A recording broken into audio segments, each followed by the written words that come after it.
The Mormon Temple Endowment was created by Joseph Smith as a religious ceremony conducted in private Mormon temples around the world. What few Mormons realize is that the Temple Endowment is not unique. It was copied from Freemasonry. As I studied the Master Mason ceremony in Freemasonry, I was amazed at the similarity between the Temple Endowment and the Master Mason degree initiation. Duncan's ritual of Freemasonry describes the Master degree as the following quote. Master, or fourth degree. The degree of Master, which is the fourth in the Masonic series, is, historically considered, of the utmost importance, since we are informed that, by its influence, each operative Mason, at the building of King Solomon's Temple, was known and distinguished, and the disorder and confusion which might otherwise have attended so immense an undertaking was completely prevented, and not only the craftsmen themselves, but every part of their workmanship was discriminated with the greatest nicety and the utmost facility. It is claimed by Masonic writers, that this degree in Masonry was instituted by King Solomon, at the building of the temple, for the purpose of detecting impostors, while paying wages to the craftsmen. Each operative was required to put his mark upon the product of his labor, and these distinctive marks were all known to the senior Grand Warden. If any of the workmanship was found to be defective, it was a matter of no difficulty for the overseers to ascertain at once who was the imperfect craftsman, and remedy the defect. Thus the faulty workman was punished, without diminishing the wages of the diligent and faithful craftsman. A candidate upon whom this degree has been conferred is said to have been advanced to the honorary degree of Master. End quote. During the ritual, at one point the candidate is being evaluated by two Masons. One Mason says quote, "How does he hope to obtain that privilege?" Another Mason replies quote, "By the help of the Grand Overseer of the universe and the benefit of a pass grip and word." The first Mason replies quote, "Is he in possession of them?" Then the Mason replies quote, "He is not, but I will give them for him."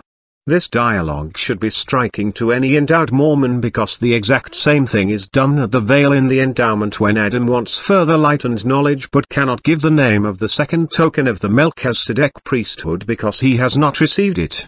For that reason he has approached the veil and wants the name of the second token of the Melchizedek priesthood. This is very similar to the ritual of the Master Mason who goes through a ceremony where he tries to submit his work through a lattice window. Lattice means a structure consisting of strips of wood or metal crossed and fastened together with square or diamond-shaped spaces left between, used as a screen or fence or as a support for climbing plants. The candidate is not yet a Master Mason but sticks his hand through the lattice window to receive his daily wage of 1 penny. In order to do this he must give a secret sign when he sticks his hand through the window to prove he is a real Master Mason worthy of the wage of 1 penny. Since the candidate doesn't know the secret sign, his arm is grabbed and people suggest his hand should be cut off since he is an imposter. This is why the sign of the Master is his left hand hitting his right wrist in a chopping motion as if it is being cut off. Duncan's ritual of Freemasonry describes the ritual as the following quote. As they finish the second verse, each brother walks up in his turn to the senior warden, who stands behind a lattice window, and thrusts his right hand, with the thumb and 2 first fingers open, and the third and little fingers clenched, palm up, through the hole in the window, receives his penny, withdraws his hand, and passes on, and so on until the candidate, who comes last, puts his hand through for his penny in this manner. The senior Grand Warden seizes his hand, and, bracing his foot against the window, draws the candidate's arm through to the shoulder, and exclaims vehemently, "An impostor! An impostor!"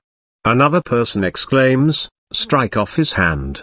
Strike off his hand!" and at the same time runs up with a drawn sword to give the blow. The senior deacon now intercedes for the candidate, and says, "Spare him. Spare him. He is not an impostor, I know him to be a craftsman, I have wrought with him in the quarries." End quote. This is way too similar to be a coincidence. Joseph Smith copied the Mormon Temple Endowment from the first 4 degrees of Freemasonry. the fourth degree being Mark Master Mason in some traditions.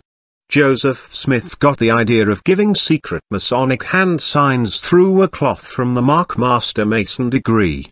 Also, the pass grip of the Mark Master Mason is extremely similar to the second token of the Melchizedek priesthood. In Freemasonry it is called the real grip of the Mark Master Mason. Duncan's Ritual of Freemasonry describes it as, quote, "The grip is made by locking the little fingers of the right hands, turning the backs of them together, and placing the ends of the thumbs against each other. Its name is Siroc, or Markwell, and, when properly made, forms the initials of those two words, Markwell." End quote. These two similarities are both associated with the second token of the Melchizedek priesthood of the Mormon Endowment. Also in the Mark Master Mason degree, a Mark Master keystone is created. It contains the square in the lower left, the compass in the upper right, and the level in the lower right, which also appear on the garments given during the Mormon Endowment. The blank space in the middle is reserved for the mark that the Mark Master Mason creates for himself and registers with the lodge, so the supervisors can determine what work he has done and determine if he should be paid a penny. The triangle is the sign of the Mark Master Mason and so appears sometimes in the upper left or middle of the Mark Master keystone. During the Mark Master Mason degree, the candidate is told he can wear the symbol he chooses for himself so he does not forget it, and to always remind him of the degree he has achieved. This is also identical to the Mormons wearing the square compass and level on their garments as a reminder of the endowment. The Mark Master Mason degree involves learning signs, tokens and words just like the LDS Mormon Endowment. It also involves many other similarities that I have shown in other videos which are on my channel. This is probably confusing if you have never been a Mason or an endowed Mormon, so I will put more information in the description of the video.